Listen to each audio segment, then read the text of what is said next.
The following broadcast is brought to you by the iGolf Sports Network.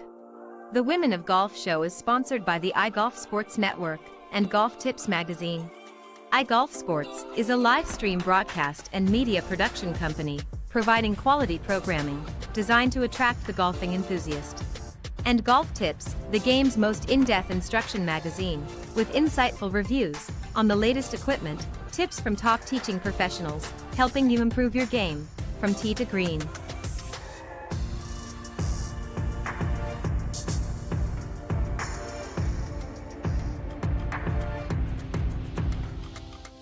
Good morning, welcome to the Women of Golf, the #1 women's golf show around the world, with host Ted Odorico and Cindy Miller. Join them as they interview some of the best players from the Epson, LPGA and Legends Tour, and so many others helping to elevate women's golf. So without further ado, here are your hosts, Ted and Cindy. Good morning, everybody, and welcome to Season 12 of the Women of Golf Show. I'm Ted Odorico, and right alongside, of course, each and every week is none other than Legends Tour player and LPGA professional Cindy Miller, and we are your hosts here on the Women of Golf. Good morning, Cindy. Good morning, Ted. What's up? I'm excited today for a couple of reasons. Obviously, I'm always happy to be with you here on Tuesday morning on the Women of Golf, but we have a young lady who is now back for her third time. I don't know how she's not sick of us yet, but third time because she's a 3-time winner this season on the Epson Tour, and she's just kicking butt. Now, of course, I'm talking about Gina Kim, and I'll remind everybody about her in just a moment. And then a little bit later on, you and I are going to dip our toes once again into the No B.S. zone, and we're going to talk about 10 issues affecting the golf swing. We've got some good ones.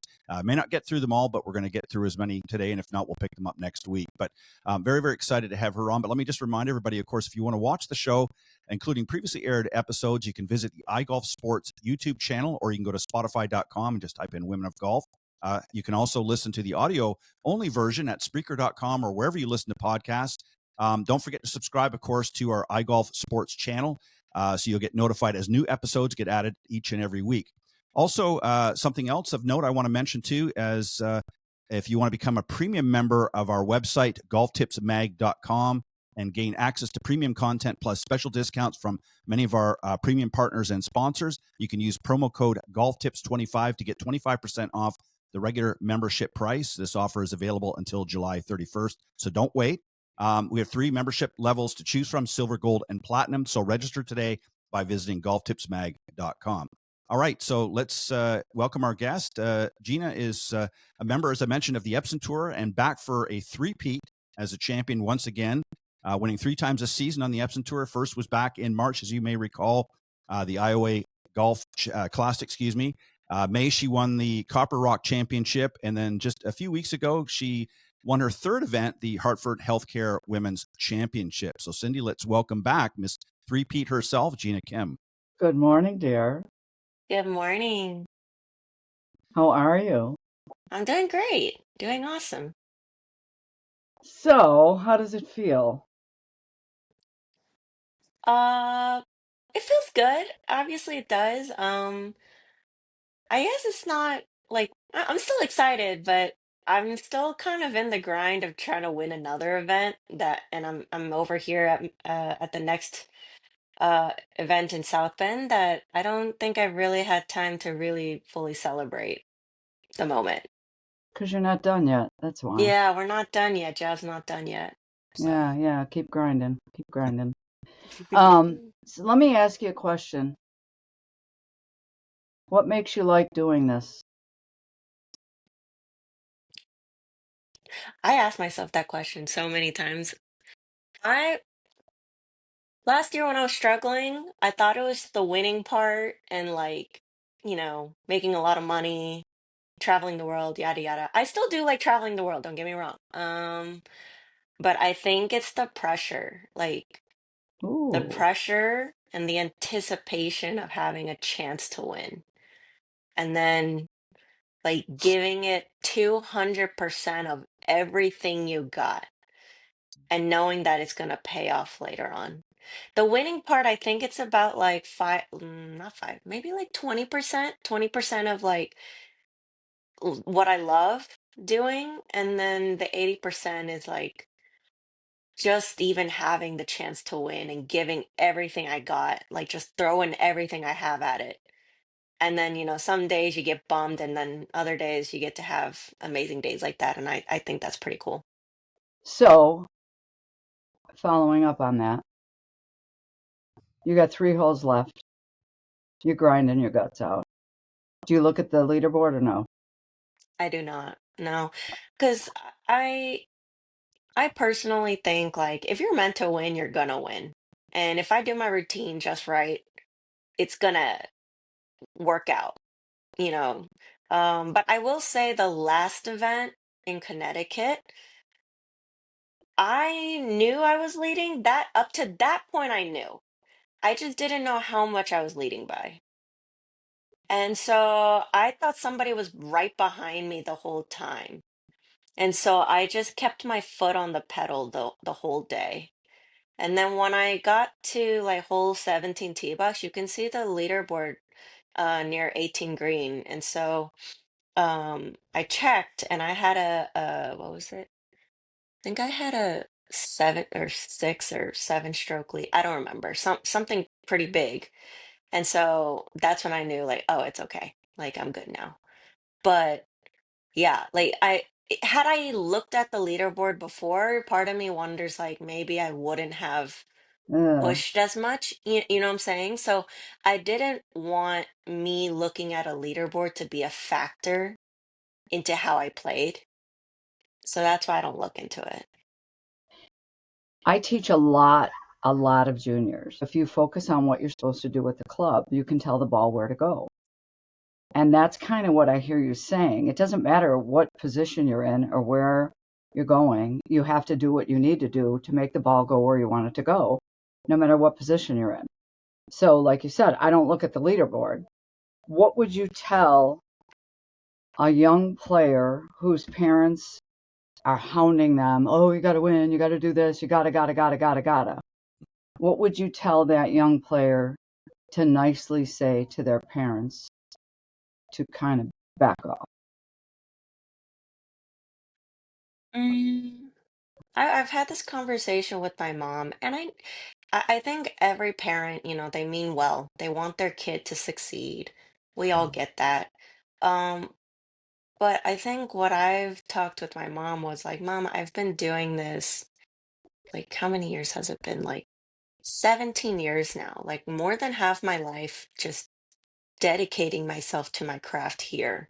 If I don't know what I'm doing right now, like if I don't know what I'm doing right now, then I'm not sure if this is the right job for me.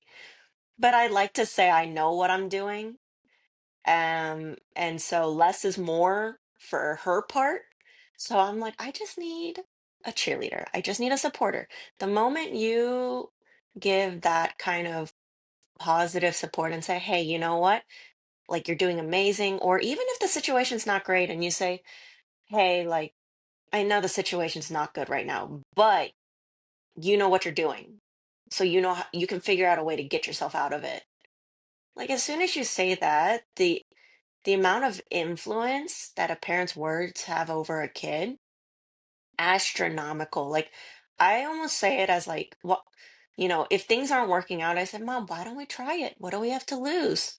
Like just Right. go, why don't you just go stand, next to the green and just give me a fist bump or something. Let's try it out. Let's see how good I can play. And usually it does end up better. And so even with the whole winning part, like I've had people ask me like, what's different? Like what's the secret sauce? And I'm like, there is no secret sauce. I wish I could. I don't know how to emphasize to everyone that there's really no secret sauce. It's just when it's your time and you're doing everything right and you believe that you're doing everything right, that it's going to have to show up somewhere somehow, it's going to show up. And so the more you like push really hard for it, I feel like the more it gets farther away. And if you just kind of let it come to you and you notice it and you just keep doing what you're doing, then I'd like to think that you're able to win. I mean, if we look at Nelly, like Nelly dominated last year. Like she won what, 6, 7 in a row? And this year, I mean, she's still playing great this year. Like her scoring average is actually lower this year, and Yeah. she still hasn't won. So could you really say that she's like doing bad? No, I don't think anybody can make that argument. So I mean, Mhm. it's I feel like, when it's your time to win, like, you also do need a little bit of luck on your side, and it does come around for everyone. It doesn't stay around forever, but it does there's chances for everyone. And so, I mean, you just got to keep putting in the work and doing your routine, doing your process, because that's pretty much the only thing you can control. Like that's the only consistent part about this game. Well, and I think it's really important that you know who you are and you Right, can't try to be someone else. You've got to right, do what's right for you right, and not, oh, look what they're doing. right, No, be you. right. Yep. I couldn't agree more. Um, so I put an interesting stat together, and I just wanted to sort of throw this out here. So as I mentioned earlier, back in March, you won the IOA championship. On the 18th of March, you came on our show.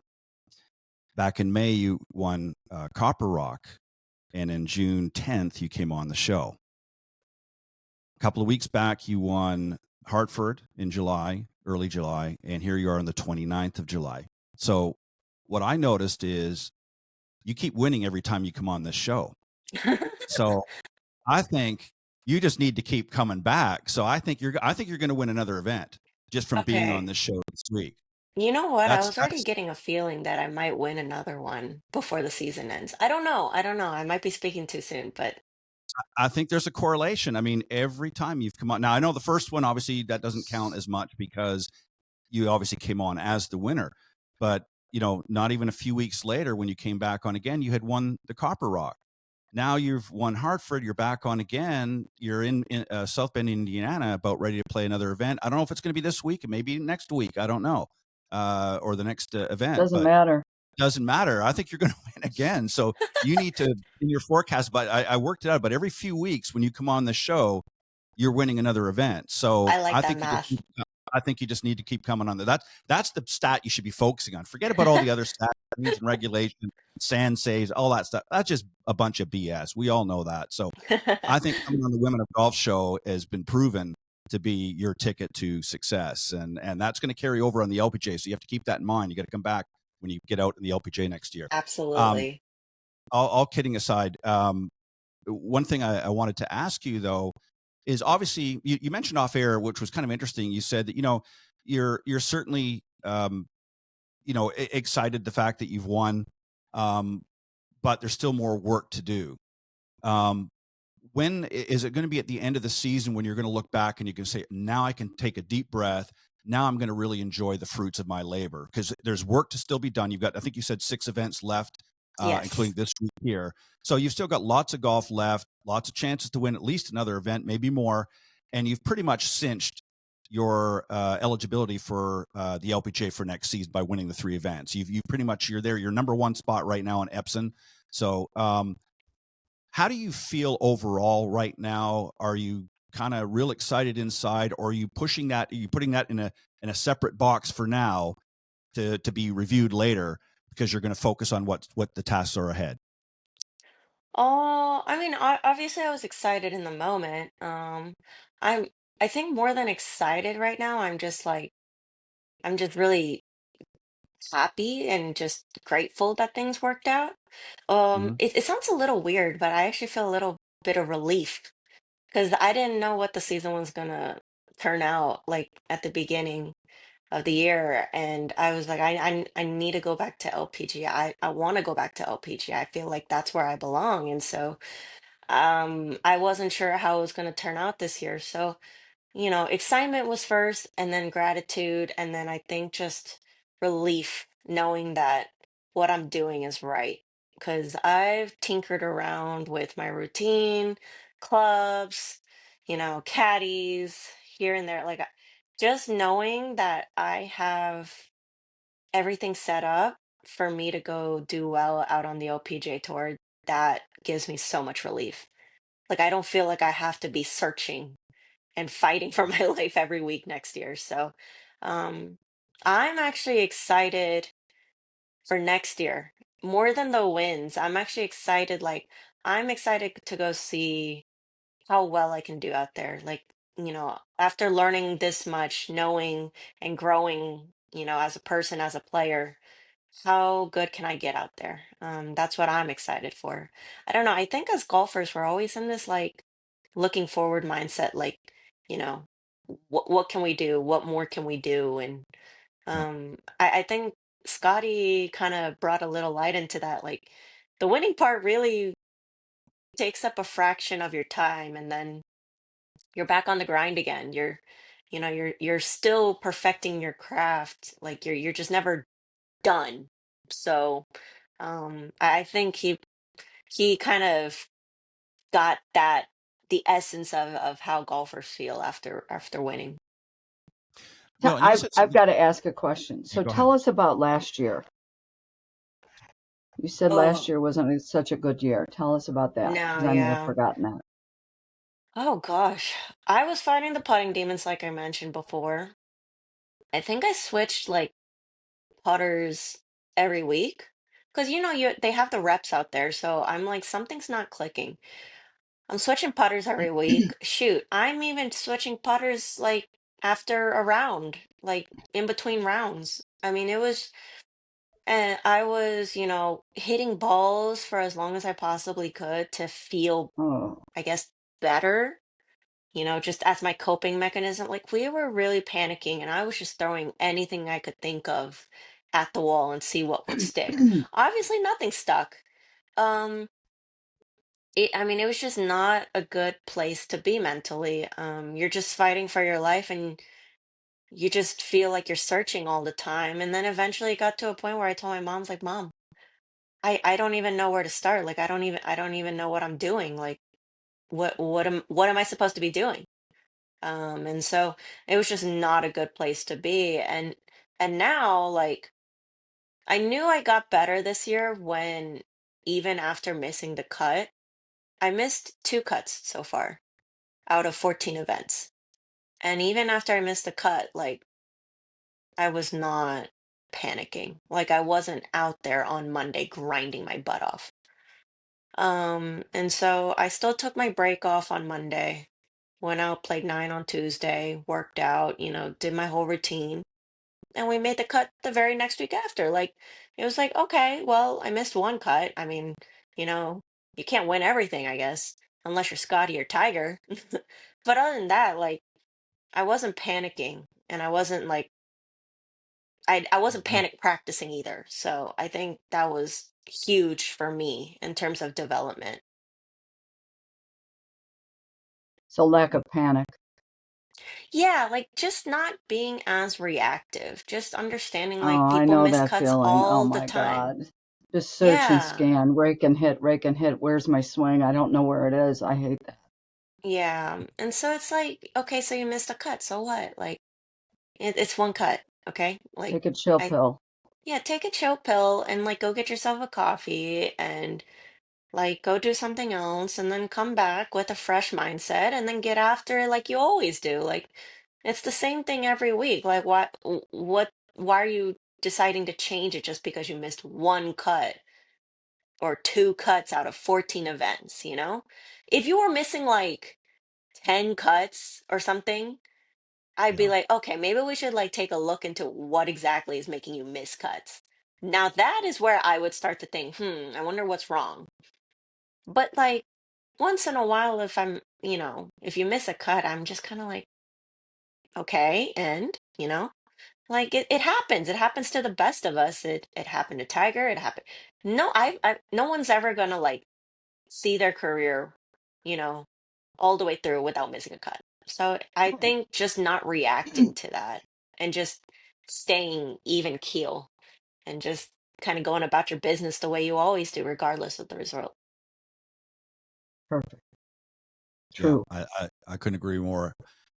When I say this, and I think you have to sort of throughout the season, but there's moments when you're going to, really buckle down. But now that you've got a pretty good cushion under your seat, are you having fun now, or have you always been having fun? And the reason why I ask that, because you'd be surprised at how many players that you ask them if they're having fun, and they're so stressed out. They're so, just as you were talking about. But are you having fun? Are you enjoying what you're doing, no matter win, lose, or draw? Are you having fun out there? I'm having a great time out here. If anything, I know this is going to sound like really weird, but if anything, like even though I was nervous at the beginning of the season, Mhm. I felt like I had more fun knowing there was something at the end, like knowing I had a goal, and that was to get my card back. Yeah. And my coach was like, Gina, I want you to make as much money as you can by the end of the season. Like, set a new record while you're at it. And so like having something to chase for, even if it was stressful, mm, for a majority of the time, like for some reason to me that was actually more enjoyable. Like after I won my third one, I actually had to call my coach. I'm like, Coach, well, we got our goal and now I don't know what to do with myself. And he's like, okay, well, we'll just have to set a new goal. Like, I don't know, maybe I just like Right. putting myself through stress, or I don't know, but I'm having fun. I've always had fun. I enjoyed being under pressure because if I didn't have a stake in the game, then why am I even here to begin with? Like everyone's gonna have to Yeah. be stressed because they invested that much into it. I mean, there's just no going around that. But to me, like last year, I kind of just shied away from all of that. I'm like, no, I don't want to be stressed at all. And now I'm like, yes, like I thrive in those situations. Give it to me. I'll close it out for you. And I think it's just a mindset shift. And so I personally actually enjoyed being under pressure when my card wasn't clinched. Hmm. Yeah, and I think what happened, I agree with it. I think what happens a lot of times is you get in a situation where if you're sort of pretending that, well, nothing's bothering me, then you're almost in a situation where you're not really, you don't have any focus. I mean, it's okay to be nervous. It's okay to have, the butterflies. And when you don't have butterflies, then it's kind of like, okay, something's not right here. How can you not be nervous? I mean, even Tiger said, he was always had those butterflies, even stepping up in the first tee, as many tournaments as he won, as many majors as he's won. There's always that. And he said, when that feeling goes away, he says, I know that's when it's time to quit. So there's always, and I'm sure if you ask Scotty, it'd be the same thing. There's always a certain element of butterflies, a little bit of fear, a little bit of anxiety. Obviously, it's not as prominent the more successful you become out on tour, but I think there's always that little bit of, and I think it's just human nature. Okay, so for me, every time I tried to play and got scared, it was like clenched butt cheeks. And you can't swing with clenched butt cheeks because I've tried. No. We've all tried, right? And so what I found, and it took me a long time to learn this. I was like 48 years old after I had kids and lost my card. And I'm married to a guy who played on tour forever, played in the Masters 5 times, blah, blah, blah, past champion, life member of the tour. I was leading the LPGA National Championship, and I teed off on the first hole, and I was playing with somebody who was a little snarly and gave me a real cheeky comment the first hole. And I thought to myself, I don't care who wins today, but you're not gonna. So I was a little pissy. Never looked at the leaderboard, didn't care, but I was on a mission because I was pursuing and I was paying attention to what I was doing because I was so pissy. And I kept hitting shots and hitting shots. And on the last hole, my buddies came up and they go, you're leading. You're tied for the lead. I go, what? So I ended up tied for the lead, won in a second hole of the playoff. Okay. So real quick, I want to play on the Legends Tour. Find out, I call them up. They go, well, you're not good enough. My whole life I've been told I'm not good enough, right? You got to qualify, blah, blah, blah, blah, blah. So I go on the big break, ladies only. I was the token old fart on the ladies' big break. I end up coming in third. The first time I get an exemption into a Legends Tour event. The night before the last round, we have a meeting with all the players meeting. You've been there, right? And I raise my hand and I go, are we ever going to make it so that so many people on tour get exempt on the money list? This girl stands up. She goes, well, Cindy, our sponsors want famous people to play in our tournaments. And Blaylock gets up and she goes, "What the hell are you talking about? Miller's more famous than you are. She was just on this TV show, right?" So I go to bed that night and I am so ticked off, right? So I tee off and I'm third group. I was 3 shots out of the lead, right? The last round. And I'm playing all day long. I play with another girl who's cheeky. She tries to tell me, even though that she's away, that I should putt first because she's going to step in my line. And my husband doesn't talk to anybody. He's like Jason Duffner, Ernie Els. And she goes, "Oh, you should putt first because I'm going to step in your line." Alan goes, "No, you're away. That's all right." I go, "Honey, that's all right. I'll just putt." So I knock the birdie in. She misses her par putt. And I go to the next hole thinking to myself, nah, nah, nah, nah, nah, nah. You tried to get a read, right? So, because I'm a brat. And I go, "What do these women think I am? Some schmuck from Silver Creek who can't play. They think I'm not famous. I'm going to kick all your butts," right? I end up tied for the lead on the last hole, hit a shot on the green. I make par, and my buddy Birdie's 17. She wins by 1. But what did that teach me? I'm way better when I'm ticked off, focusing on pursuing. And I think that's what happened to you. I think the flip the switch, bring it. Put the gun right to my head. I got my finger on the trigger and I am not going to shoot myself. So I Yeah. dare you to go win a couple more. Thank That's what you. I dare you to do. Yeah. Yeah. That's exactly what my psychologist told me. She was like, "What are you waiting for?" She's like, Yeah, "Everyone says have patience." And she's like, "Well, what are you waiting for?" She's like, "I'm not yeah, telling you to go be reckless, but I'm telling you, you don't have to wait for anything. Like, you get out there and start chasing after it. Like, go get what you want. Keep asking for more. If you get it, you get it, and you tell yourself, 'I knew I was that good enough.' If you don't get it, just say, 'So what? It happens to everybody.'" yeah, And I think exactly. just having that kind of mindset has really helped me kind of, keep chasing for more. And I mean, it was the same thing in Connecticut. I think the reason why I had such a big margin when leading was because I was trying to beat the course record. The first day I tied the course record for -8. Ever since that day, every day I went in trying to beat the course record, and eventually no one caught up. So I Right. think when I see Tiger or when I see Scotty or whatever, like, you know, Scotty, he talks about perspective, yada yada, and but I think people shouldn't be surprised that he probably wants to beat everybody the most out there. Like, he still cares a lot. He's very driven. Mhm. Outwardly, he doesn't quite express that. Like, people express it differently than others, but I mean, Scotty's out there and he wants to kick your butt. Like, if he Oh, didn't totally. have that, he would not be dominating like he does right now. Like, Absolutely. the ones who dominate, I feel like, have that inner drive, and when it's time to go, like, they kick it into another gear. And Mhm. I think those kinds of people, like, they're just really good of when they got to kick it into a different gear. So, Yeah. Absolutely. And that's Yeah. what you've got. And don't apologize for it at oh, all. thank you. Yeah. I think by focusing too on trying to break the course record caused you to not focus on the event so much, but you had a new goal within a goal. Obviously, you wanted to win the event, but you sort of sidetracked your mind a little bit and said, okay, instead of worrying about where I am in the leaderboard or who's going to be what or what I've got to do, I'm just going to focus on this. And if I can focus on this and accomplish that, or certainly come close to accomplishing it, I'm going to be in a good position anyways. Because obviously the course record is going to be something that is going to be tough to beat anyways. But so you're able to sort of again put yourself into a different box when you need to. And I think what hurts a lot of players out there is I think they let their fear starts coming in.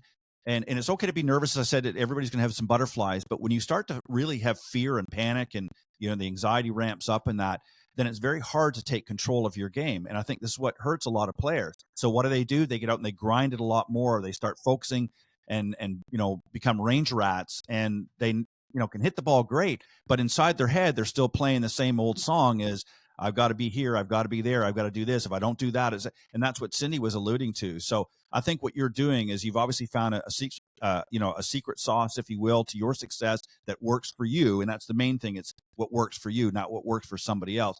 And I think, as I said earlier, I think coming on the show has certainly paid well for you. So just keep coming back. But anyways, So I time had out. Yeah, When you're leading money winner and you're a big shot, you remember us, okay? You got to come yeah, back and Of visit. that's course. right. Yeah, you'd be surprised how many forget. If they say, "Well, I'm on the LPGA now, and I don't have to worry about that doing these She won't shows." do No, that to us. you come back. No, I'll hunt you down if you don't. I'll So, come back. Yeah. okay. Well, we appreciate it. Well, listen, we got to go because we got to wrap up here, and unfortunately, we had a little bit of a technical issue earlier, but we'll deal with that. But we want to thank you very much.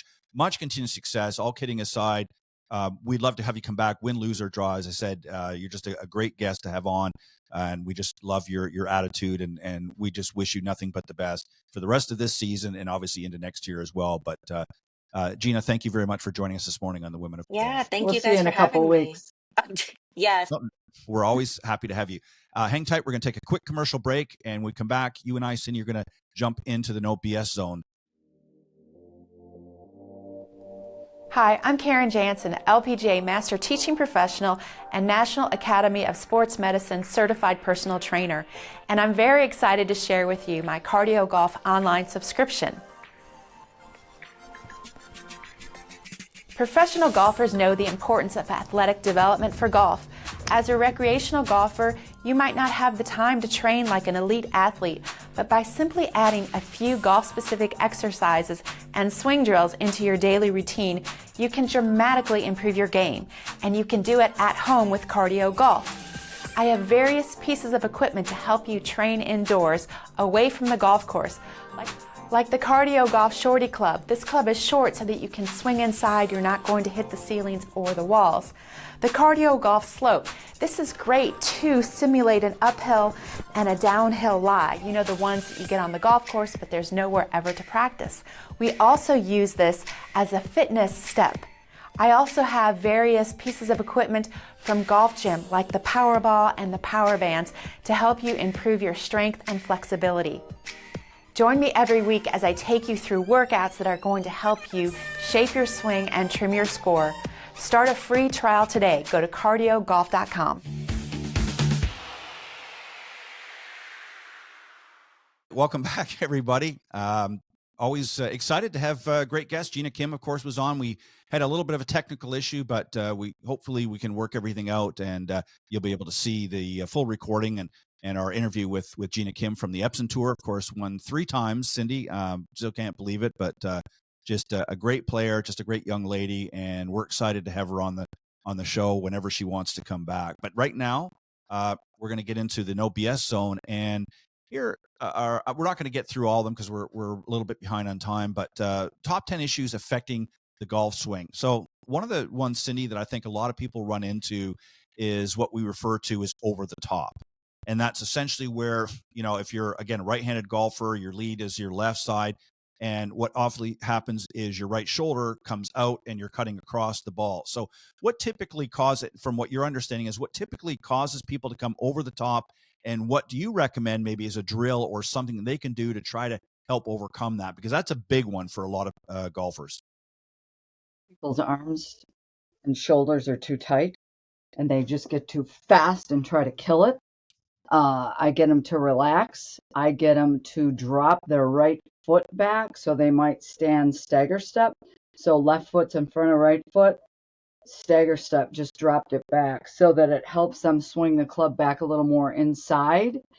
I might put something in front of them so they get the feeling of tossing underhanded, coming through it to swing inside out to toss towards their target. Yeah. But basically relax a lot. Yeah, and I think just to add, I think that's great. I think what happens with a lot of people is they get out of sequence. What happens is as you're going into the backswing, of course, you've now wound up, and your lower body has to release first. It has to start the downswing. And what obviously happens is, again, people use more of their upper body, so they're trying to, grip it and rip it, as they say. Yeah, and they're forcing their upper body. Obviously, you can't see all of me, but and it forces that right shoulder for right-handed golfers out and sort of in front. So they're not really going rotating their shoulders correctly. They're actually sort of rotating it on more of a level plane, and it forces that right arm and that right shoulder out, and they're cutting across, and that gives them the big old slice. So over the top can be fixed easily. I think that's a great drill. Dropping the right foot back helps you come in from more of an inside doing that, but also too, what I like to try, and I do this really for a lot of my golf, especially with my irons, is obviously typically we always want people to sort of be 50-50 with their weight distribution. I like to get people a little bit more on the lead foot being the left foot. So maybe put even 60-40% when you're in your setup. And then what I would do is instead of shifting your weight over onto your right side, just rotate both your shoulders, your hips, your body. And this is obviously referred to. A lot of people talked about this as the sort of the stack and tilt thing. But what ends up happening is you're actually rotating your left shoulder underneath your chin as opposed to around your body. And then as obviously your body is forced to unwind correctly. And that's sort of, I found that happens quite a bit. And for me being a tall player, I always had a lot of lateral sway in my golf swing as a youngster. And that was one way I got rid of it. So there's a lot of great things to, but over the top is a big one that a lot of golfers struggle with. Lack of flexibility sort of works hand in hand with that. If you're not and it doesn't mean you have to be, doing the splits or, running marathons or things like that, but you have to have a certain amount of flexibility. And there's a lot of good things. I'm going to start off with one thing that I think you can do at home. So if you have a fairly high back chair, what I recommend you do is you stand up straight with your hands, and I'm going to put them up here if people can see them, and put them level on the top of the chair. And all I want you to do is I want you to stand facing straight and just slowly rotate your upper body like you're doing in a backswing. You don't have to get bent over in the posture, but just do that until the point where you start to feel pressure on your left side. Again, for right-handed golfers, the other would be obviously for left-handed golfers, it would be on your right side until you start to feel tension, and then just go just a little bit more. Don't start doing this thing where you're, pumping. And what you do is do that every day for just a few minutes. And what that does, it helps with your rotational, and there's other things that you can do as well, but that helps with your rotational flexibility and working your core, particularly because your core plays a big role in your golf swing. People don't realize that. They focus on the legs and the arms and things like that.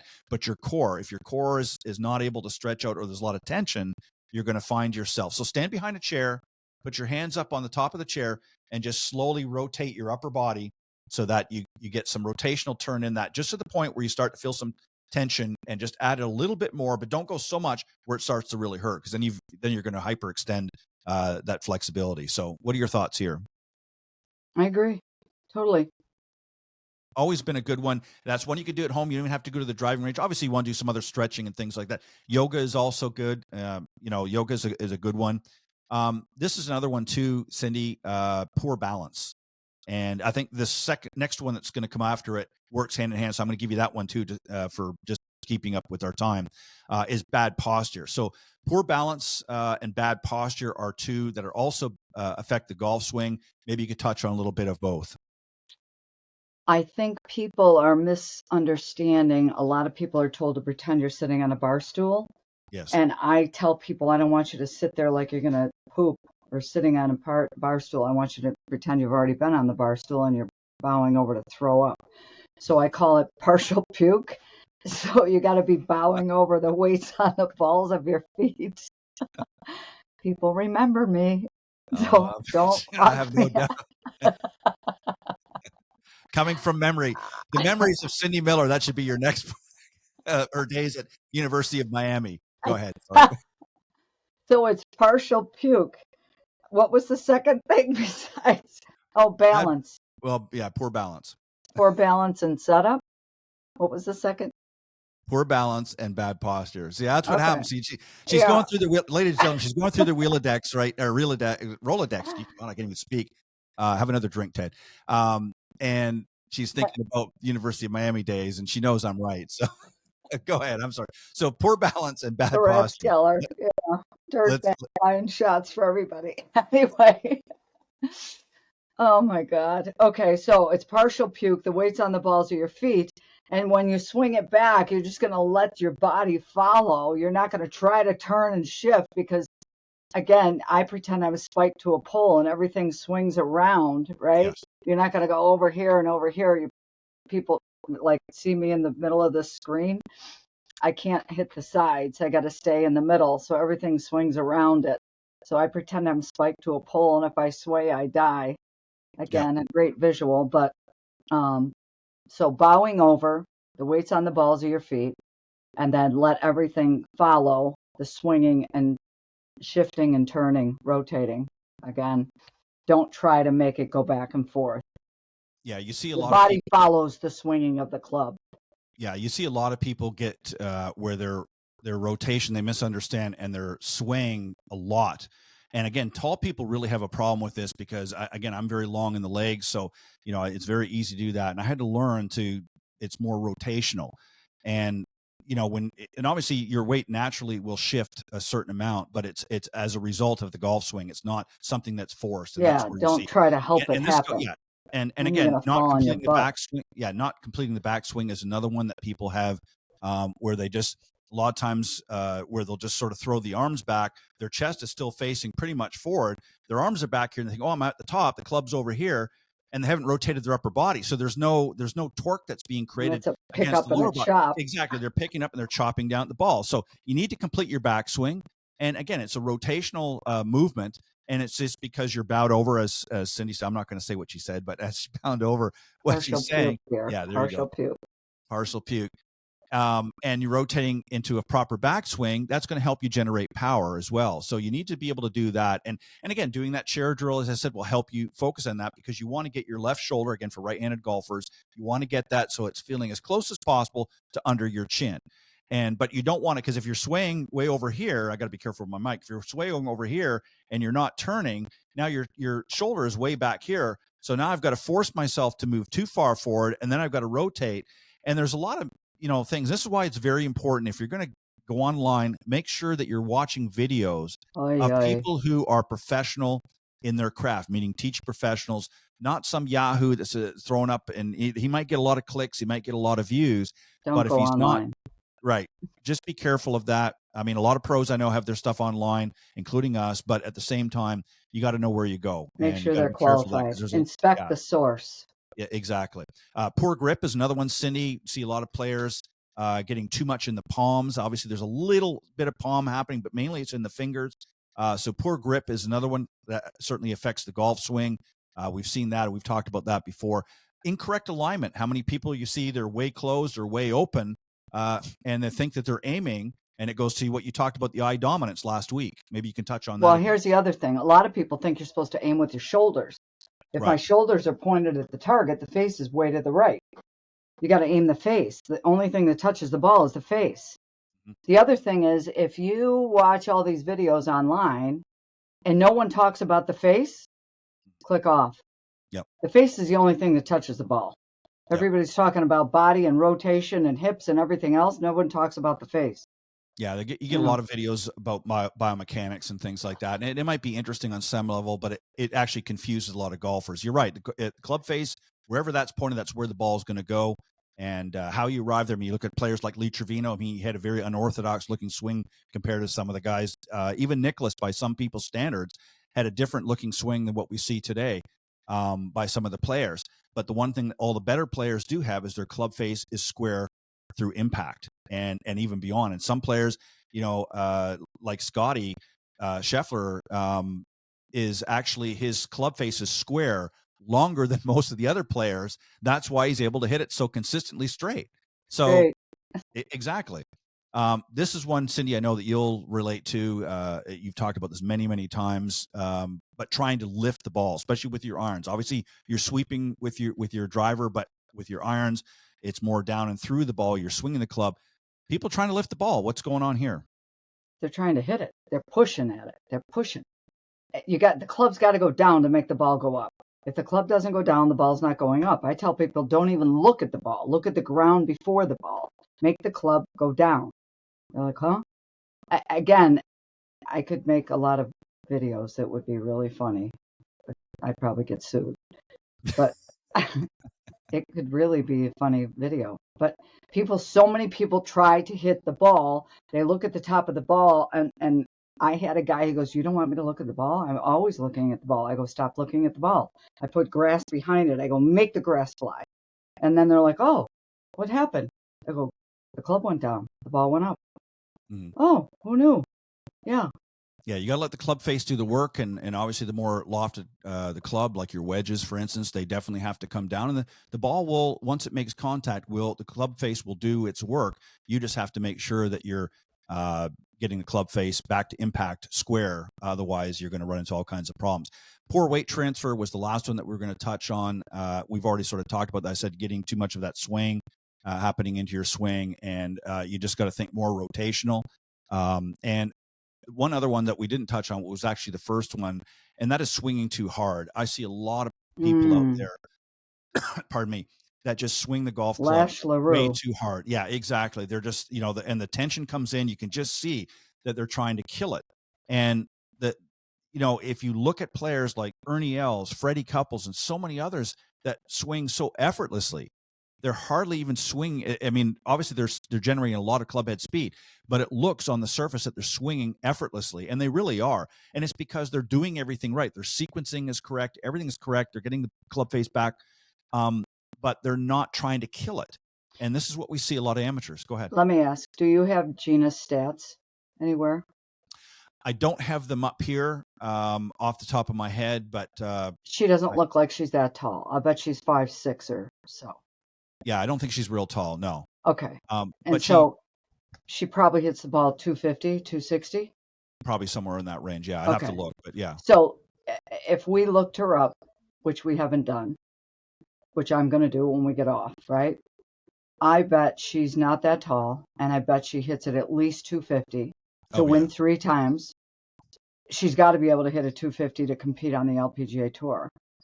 So all you big he-men that are trying to kill it, that can't hit a 250, and she's like a pee-willy, and she's out driving you, how can she do that without trying to kill it?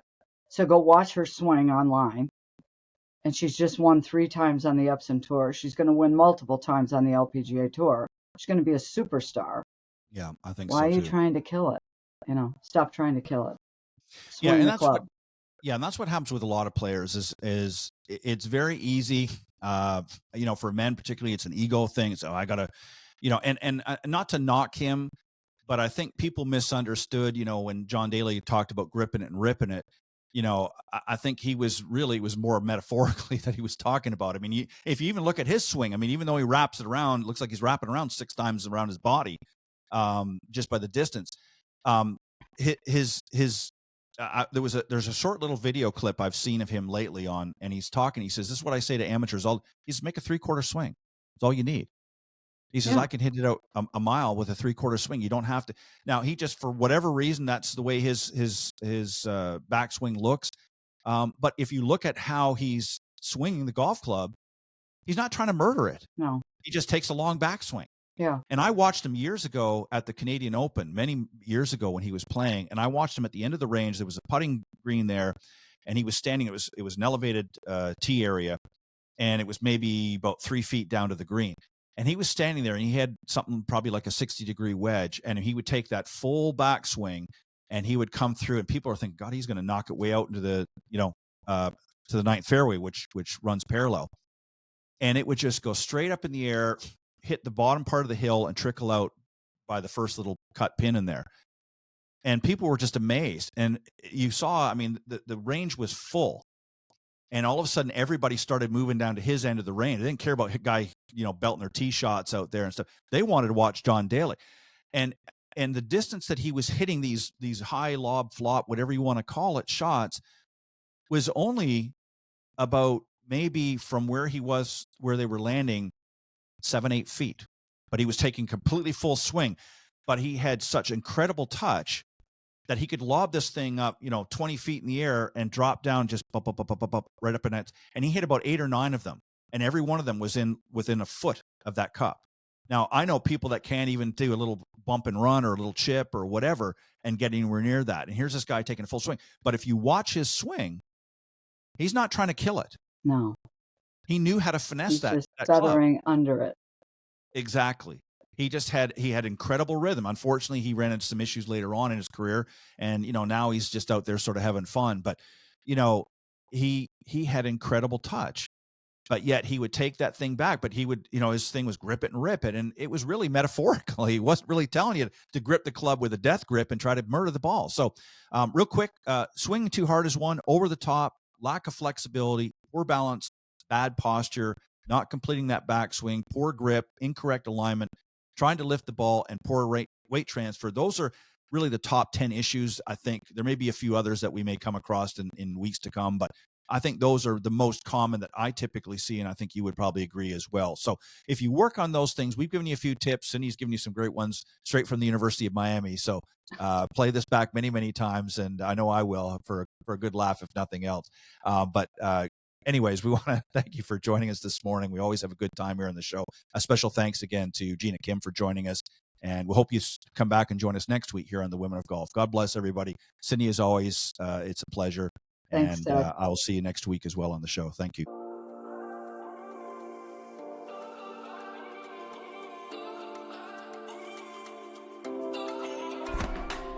Thank you for joining us. We hope you enjoyed listening to this week's Women of Golf show.